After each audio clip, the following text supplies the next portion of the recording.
आणि लोकसभेचे विरोधी पक्षनेते राहुल गांधी उद्या परभणी दौऱ्यावर आहेत। सोमनाथ सूर्यवंशी यांच्या कुटुंबियांची राहुल गांधी भेट घेतील। त्यांच्यासोबत काँग्रेसचे राज्यातले नेते सुद्धा उपस्थित असतील।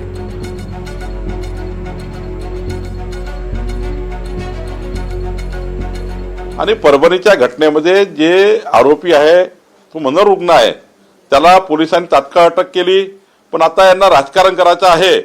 राजकारणाकरता या ठिकाणी पहिल्यापासून संविधानाचा त्या ठिकाणी मुद्दा घेऊन यांनी लोकसभेतील राजकारण केलं, आताही राजकारण करताय। खरं तर त्या ठिकाणची घटना दुर्दैवी आहे, पण शासनाने ज्या पद्धतीने माननीय मुख्यमंत्री मोदी यांनी दखल घेतली आहे, सारं त्या ठिकाणी करत असताना केवळ राजकारणाकरता दौरा आहे। आता नौटंकी की हिटलरशाही ह्या दोन शब्दाचा आता वापर केला पाहिजे। जसं महाराष्ट्रात असो की देशातल्या सरकारच्या माध्यमातून जे हुकुमशाहीचं